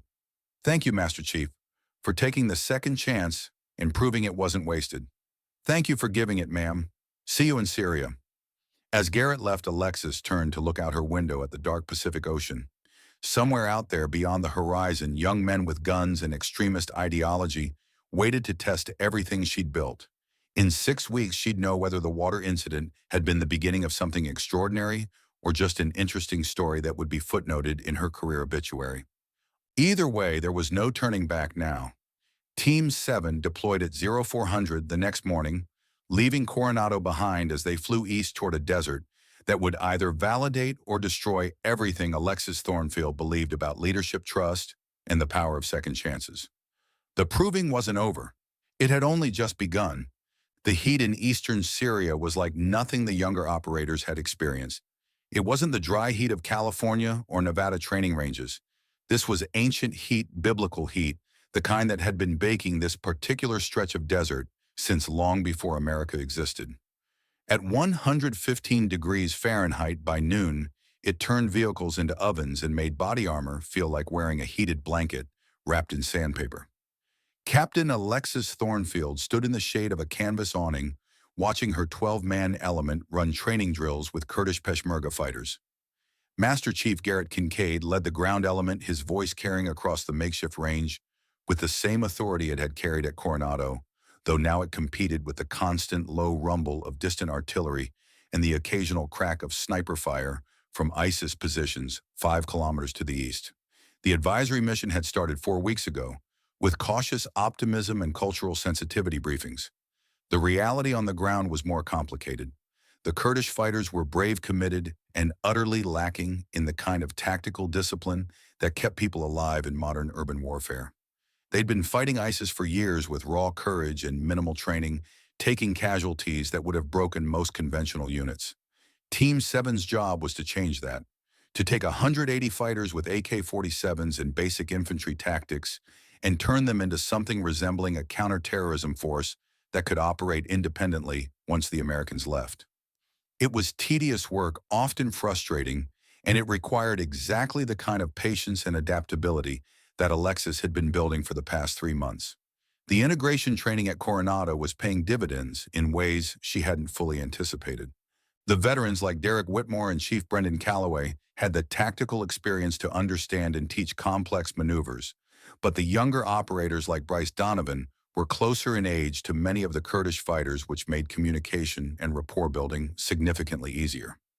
The mixed teams that had struggled at Coronado were now functioning with the kind of seamless coordination that made the difference between successful training and frustrated shouting matches. Week 4 brought the critical incident that would test everything. It was a Tuesday morning temperature already pushing 100 degrees by 0900. Chief Calloway was supervising a live-fire exercise with 20 Kurdish trainees, teaching proper magazine changes and malfunction clearing. The range was set up in a wadi, a dried riverbed, with berms on 3 sides for safety and clear sight lines to ensure no one accidentally shot toward friendly positions. Bryce Donovan was assigned as safety NCO, responsible for watching every shooter and intervening immediately if anyone violated weapon safety protocols. At 24 years old, he was the youngest SEAL on the ground, but Alexis had specifically chosen him for this role because he had the kind of hyper-awareness that couldn't be taught, the ability to track multiple moving pieces simultaneously and spot problems before they became catastrophic. The Kurdish trainee was 19 years old, nervous, and handling an AK-47 that was probably older than he was. His name was Azad, which meant free in Kurdish, and he joined the Peshmerga 6 months ago after ISIS had killed his father and 2 brothers. He was brave and committed, but bravery without competence was just a faster way to die. Azad was executing a combat reload when it happened. His hands slick with sweat and nerves fumbled the magazine. Instead of falling cleanly away from the rifle, it caught on his gear vest and twisted. Azad, panicking slightly, tried to force it, and in doing so swept the muzzle of his rifle across 8 other trainees on the firing line. A loaded rifle safety off finger near the trigger, pointing directly at people who trusted him.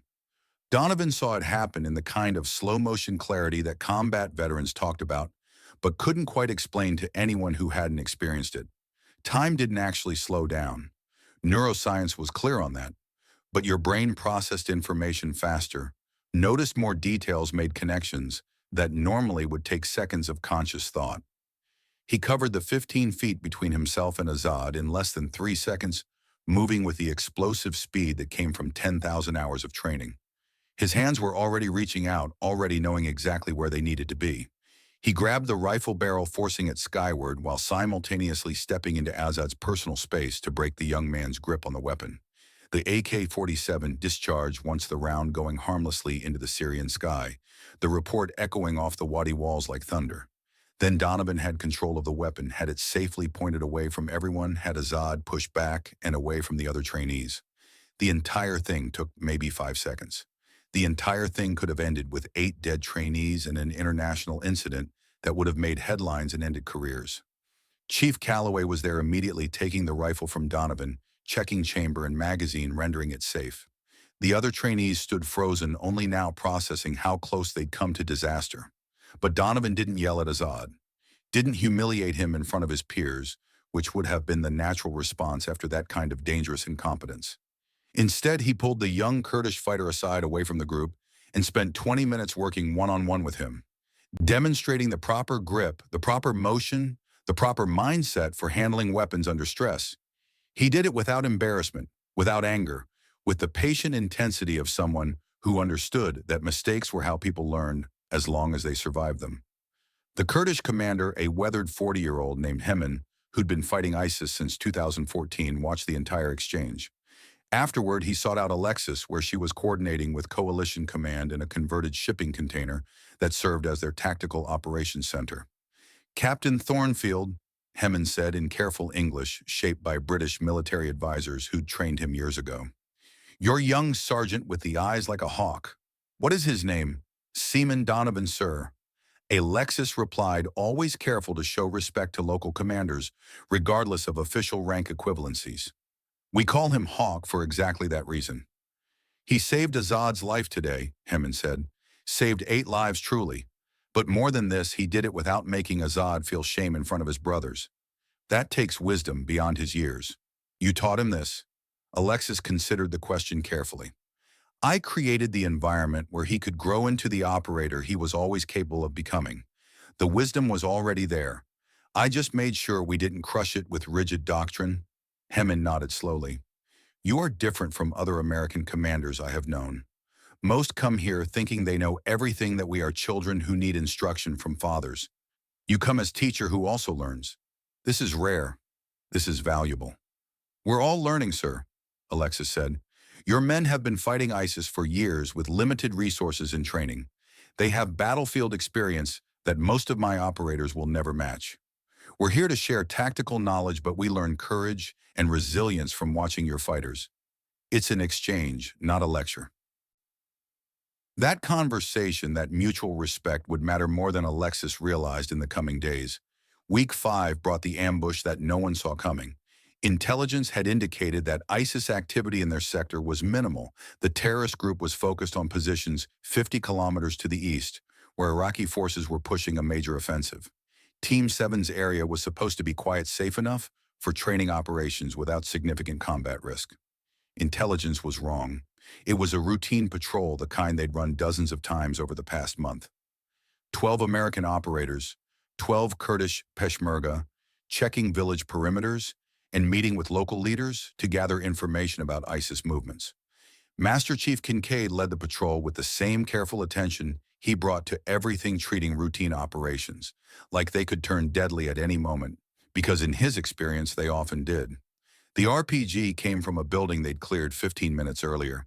It streaked across the 100 yards between the building and the convoy with the distinctive whoosh that every veteran recognized and every rookie learned to fear. The rocket-propelled grenades struck the lead Humvee's front quarter panel, the explosion lifting the vehicle's front end off the ground before slamming it back down with enough force to shatter the axle.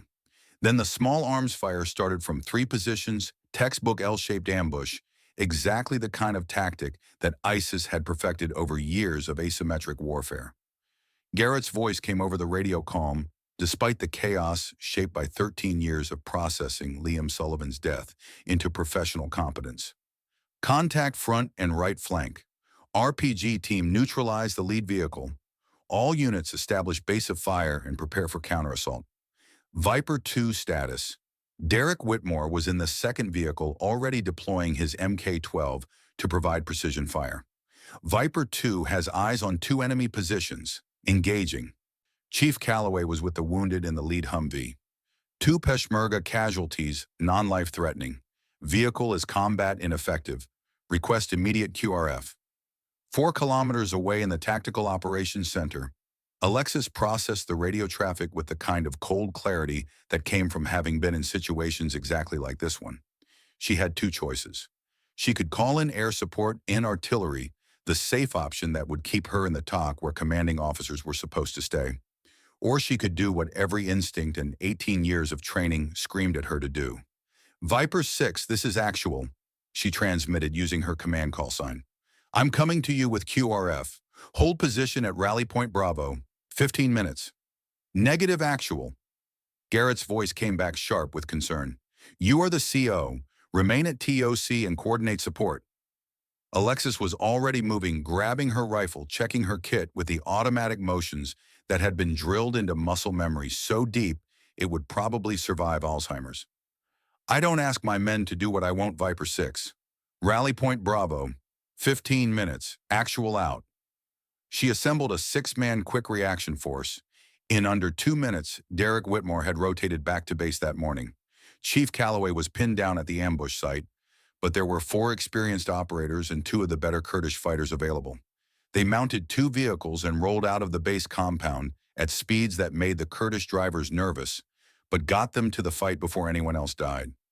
The wadi they used for approach was the same one where Bryce Donovan had saved Azad's life 3 days earlier. Alexis led the movement personally, her M4A1 carbine, at the ready, moving with the economy of motion that came from having done this hundreds of times in a dozen countries. The heat was crushing, even at speed, turning the inside of her helmet into a sauna, but she ignored it the way she'd learned to ignore fear and doubt and all the other mental noise that got people killed. They came in from the north, using the terrain to mask their approach until they were within 200 yards of the ambush site. Alexis could hear the distinctive crack of Whitmore's Mk-12 engaging targets, at distance the heavier thump of the M2 Browning 50 caliber machine gun from one of the Humvees laying down suppressive fire. Viper elements, this is actual, she transmitted. QRF is in position north of your location. Viper 2, I need smoke on the eastern position to mask our approach. Actual Viper 2, smoke out in 3, 2, 1. The M18 smoke grenade detonated with a soft pop, immediately generating thick white smoke that the wind carried across the ambush site. It wouldn't stop bullets, but it would make accurate fire nearly impossible, which was enough. QRF is moving. Alexis transmitted, then led her element forward in a flanking maneuver that would put them on the ISIS fighters' exposed side. The movement was textbook, exactly what she'd have done in Mogadishu or any of the dozen other hot extractions she'd run over her career. The difference was that this time she was the commanding officer, and commanding officers weren't supposed to be running flanking maneuvers under fire. But Alexis had never been particularly good at doing what she was supposed to do when her men needed something different. The engagement lasted 8 minutes from the moment she initiated the flank. Her element laid down suppressive fire from the new angle, forcing the ISIS fighters to choose between maintaining their ambush or defending against the new threat. Choosing both meant choosing neither, and in combat indecision was just slower suicide.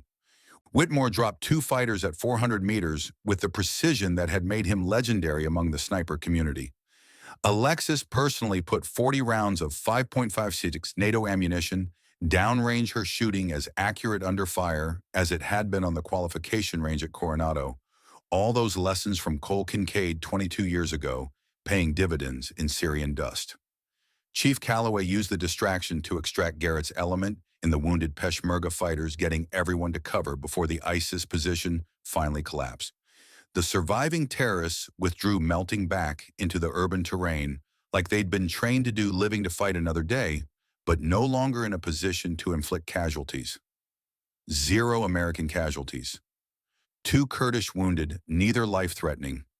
Mission successful despite intelligence failure and enemy action.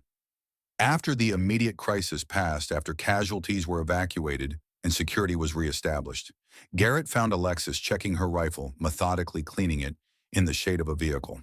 His face was carefully neutral, but she could see the conflict in his eyes. "Ma'am, you didn't have to risk yourself out there," he said quietly, aware that other operators might be listening. "You're the CO. You could have called in air support and managed this from the toque." Alexis looked up from her weapon, meeting his eyes directly. "Yes, I could have, Master Chief. And maybe that's what a good commanding officer would have done. But you know what? I didn't become a SEAL to be a good commanding officer. I became a SEAL to bring my people home alive. And sometimes that means being there with them when it matters." "That's what Staff Sergeant Cole Kincaid would have done," Garrett said softly, the name carrying weight between them. "That's what I should have seen from the beginning. You weren't trying to prove anything to us, ma'am. You were just being who you've always been." "Your brother taught me that leadership isn't about rank or position," Alexis replied. "It's about being the person your team needs when everything goes to hell. Today they needed someone to flank that position and extract them under fire. So that's what I did." Garrett nodded slowly, something shifting in his expression. Not surprise exactly, but the final dissolution of whatever doubts or questions he'd still been carrying. "For what it's worth, ma'am, I'm glad you threw water at that woman at Coronado all those months ago." Alexis laughed, the tension breaking. "Wrong way around, Master Chief. You threw water at me." "I know what I said, ma'am." Team 7 returned to Coronado in late April to news that made the rounds through Naval Special Warfare Command before they'd even cleared customs.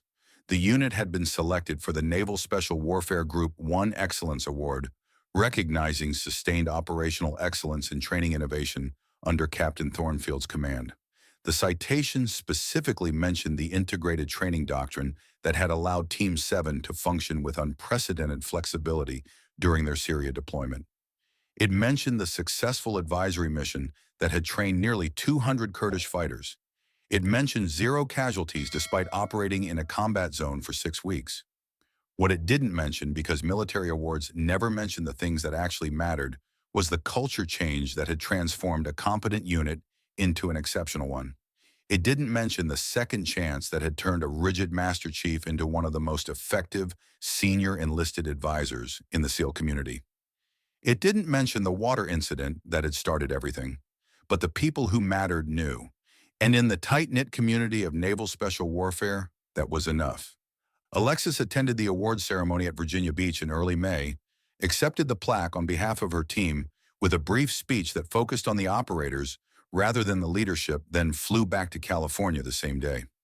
Awards were nice for personnel files and promotion boards, but they didn't complete missions or bring people home alive. What mattered more was the promotion list that came out later that same week. Master Chief Garrett Kincaid's name was on it. After 3 years of being passed over for Command Master Chief, after 3 years of hearing that he was too rigid and needed to be more flexible, his name finally appeared on the list of selectees. Command Master Chief Kincaid, the highest enlisted rank in the United States Navy, a position reserved for the very best senior enlisted leaders.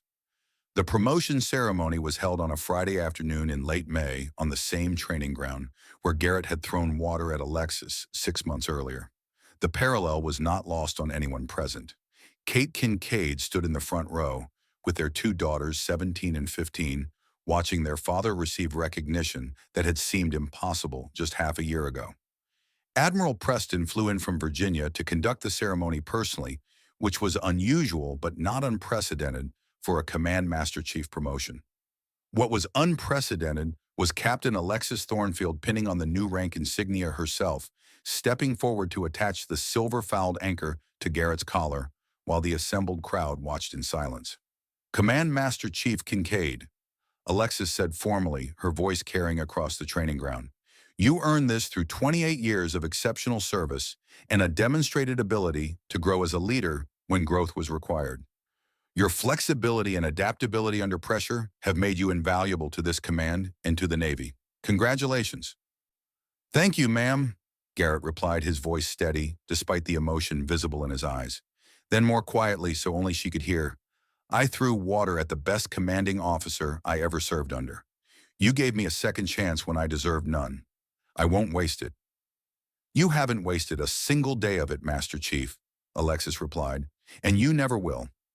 After the ceremony, after the handshakes and congratulations, and the obligatory cake in the rec room, Kate Kincaid found Alexis alone for a moment, outside the administrative building. The older woman had been crying happy tears, her mascara slightly smudged, in a way that somehow made her look more beautiful rather than less. Captain Thornfield, Kate said, her voice thick with emotion. Thank you doesn't begin to cover what you've done for our family, for Garrett, for giving him back his sense of purpose and his confidence, for showing him that admitting mistakes and growing from them isn't weakness. Your husband did the hard part, Mrs. Kincaid, Alexis replied. I just gave him the opportunity. He seized it and made himself better. That's all him. No, Kate said firmly. That's all you. Garrett's told me about the other commanding officers he served under. The ones who would have destroyed him for that mistake made an example of him to assert their authority. You chose a different path. You chose to build instead of break. That choice changed everything. She paused, wiping her eyes, then continued. My girls asked me last night what kind of person could turn their father's worst moment into his best opportunity. I told them about you, about Mogadishu and the Navy Cross and everything you've accomplished. But mostly I told them about mercy, about how the strongest people are the ones who have the power to destroy and choose not to. You're their hero now, Captain. Hell, you're mine too. Alexis felt her own throat tighten with emotion she rarely allowed herself to feel or show. I'm nobody's hero, Mrs. Kincaid. I'm just someone who remembered what it felt like to need a second chance and tried to give one to someone who deserved it. That's what heroes do, Kate replied.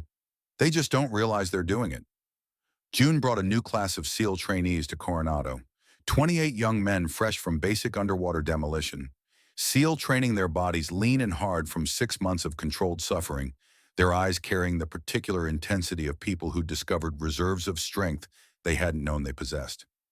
Command Master Chief Garrett Kincaid stood on the exact spot where he'd thrown water at Captain Thornfield 6 months earlier.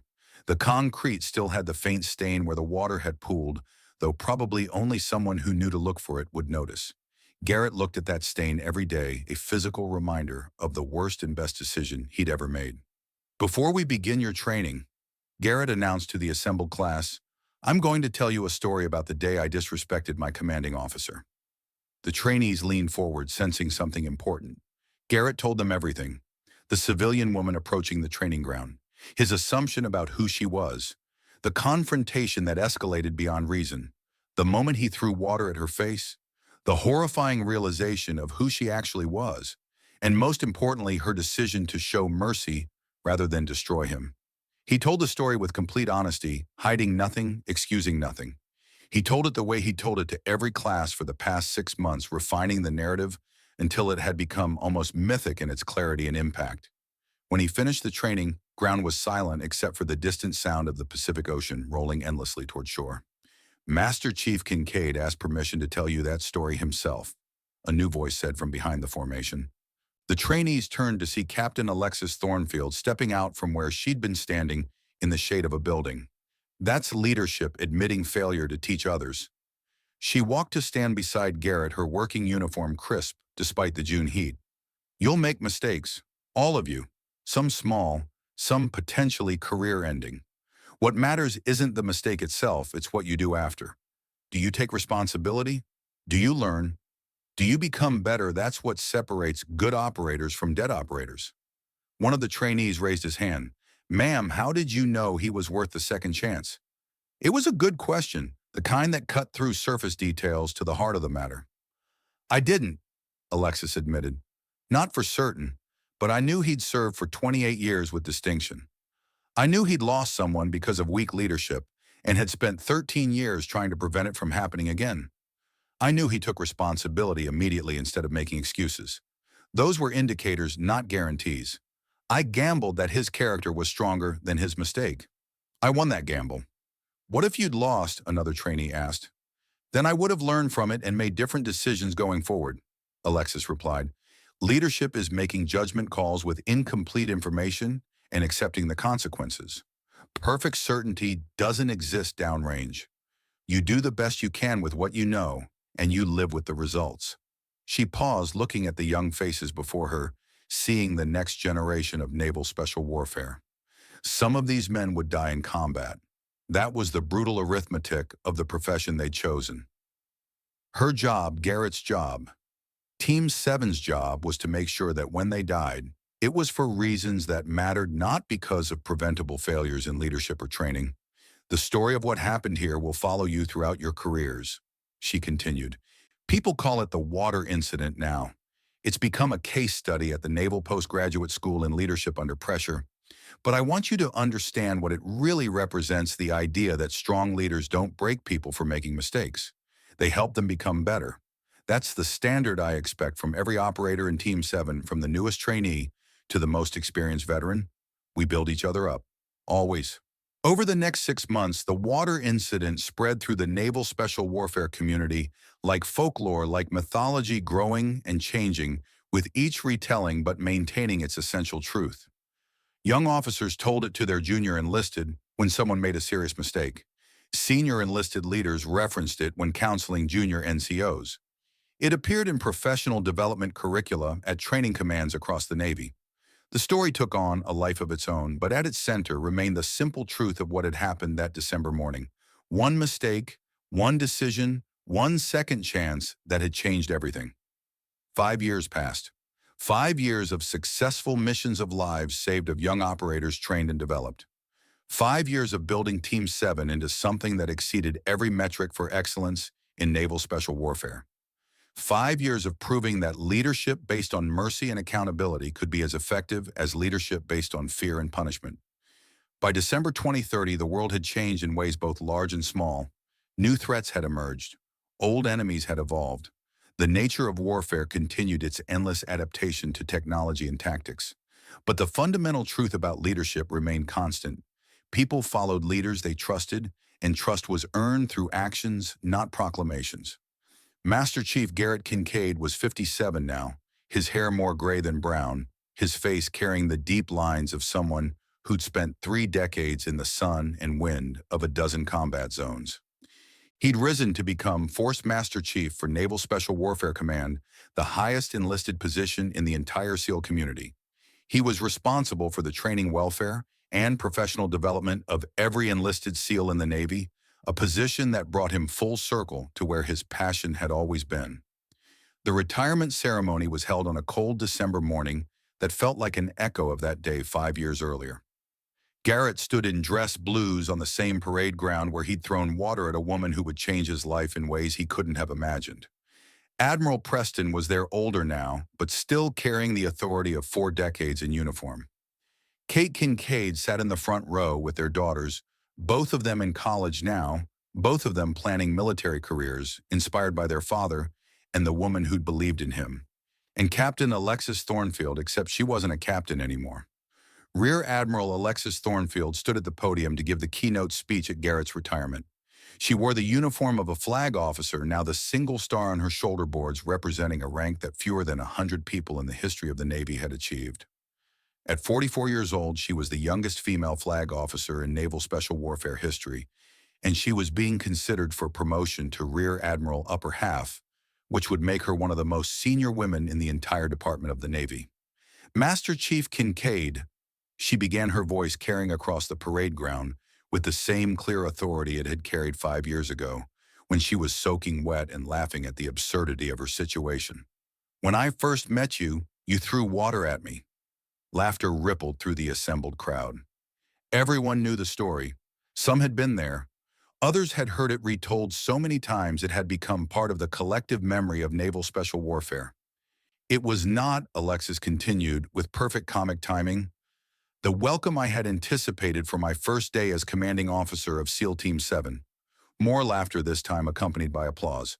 But you know what that moment, that mistake that could have ended your career became the foundation for everything we built together. You took responsibility immediately. You accepted consequences without excuses. You grew and adapted and became a better leader because you were brave enough to admit you needed to change. Her voice became more serious, the humor fading into genuine emotion. This man threw water at me, and I could have destroyed his career with a single radio call. Instead, I gave him a second chance. Best decision I ever made as a commanding officer. Because Garrett Kincaid didn't just take that second chance, he earned it every single day for 5 years. He became my senior enlisted advisor, my trusted counselor, my partner in transforming Team 7 from a competent unit into an exceptional one. She paused, looking directly at Garrett with respect and affection visible in her expression. You taught me as much as I taught you, Master Chief. You showed me that rigid discipline and flexible adaptation aren't opposites, they're partners. You demonstrated that the best leaders are the ones who can admit they were wrong and choose to be better. Your brother Cole taught me to shoot 22 years ago at Quantico. You taught me something more valuable. You taught me that second chances aren't weakness, they're wisdom. The ceremony continued with the traditional honors, the reading of citations, the presentation of the retirement flag. But what people would remember was that moment of connection between the Force Master Chief, who'd started with a catastrophic mistake, and the Rear Admiral who'd chosen mercy over punishment. After the ceremony, as the crowd dispersed and families claimed their retiring sailors for private celebrations, Alexis and Garrett found themselves walking together toward Coronado Beach. It wasn't planned, wasn't scheduled, just two people who'd shared something extraordinary, seeking a quiet moment before the day swept them apart. They walked in silence for several minutes, listening to the waves, feeling the December sun warm on their faces. Young SEAL trainees ran PT on the beach in the distance, their grunting cadence carrying on the wind. The eternal cycle of training and preparation and readiness continued regardless of who retired or promoted or moved on. Admiral Garrett said, finally using her rank for the first time that day, "I need to tell you something I've never quite found the words for." "I'm listening, Master Chief." "That day I threw water at you, I was wrong about almost everything. Wrong about who you were, wrong about what you represented, wrong about what Team 7 needed, but you know what I wasn't wrong about. What's that?" "My instinct that our training ground needed protecting," Garrett said quietly. "I was protecting it from the wrong person, sure. But that instinct, that commitment to making sure weak leadership never killed another one of my men, that was right. You saw that. You understood that my mistake came from a good place, even though it was still unacceptable. And you helped me redirect that protective instinct into something useful instead of destroying me for having it in the first place." Alexis nodded slowly. "Your brother Cole used to tell me that good leaders could see the person inside the mistake, that bad leaders could only see the mistake itself. He was right about that, like he was right about most things." "He'd have loved you," Garrett said. "Would have respected the hell out of what you've built."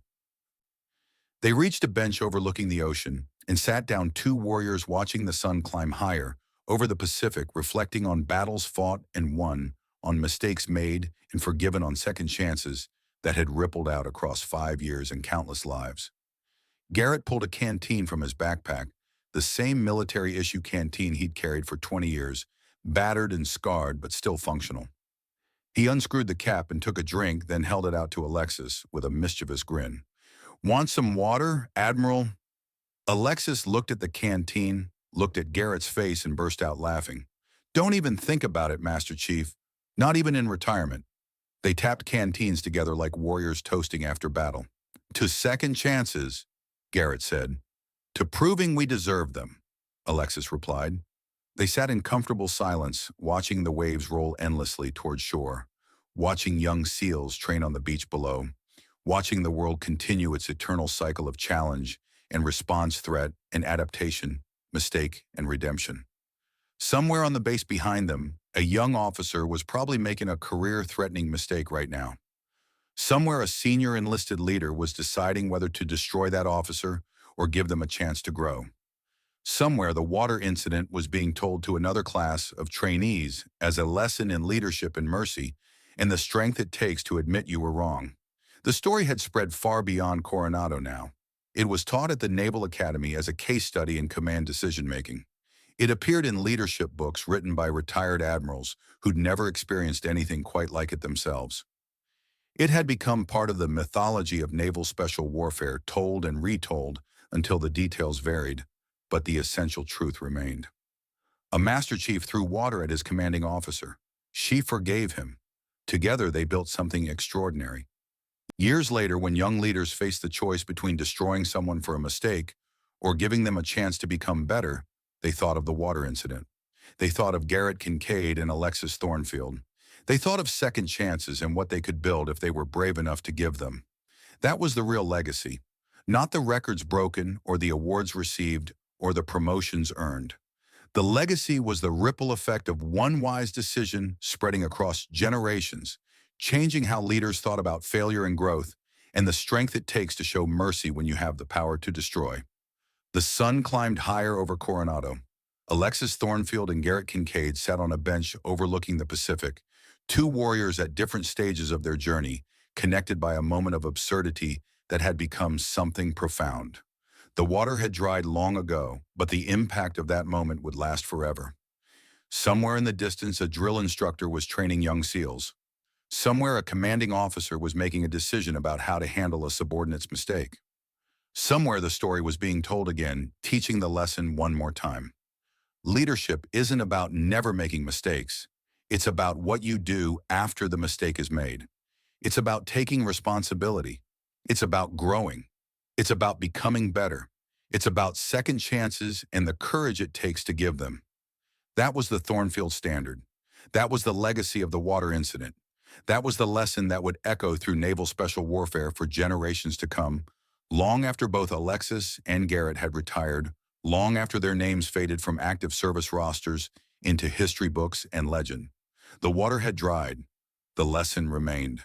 And on a beach in Coronado, California, as December sun warmed two warriors who'd learned to trust each other through mistakes and mercy, the legacy of that moment continued to ripple outward, changing lives. They would never meet inspiring leaders. They would never know building a better future, one second chance at a time.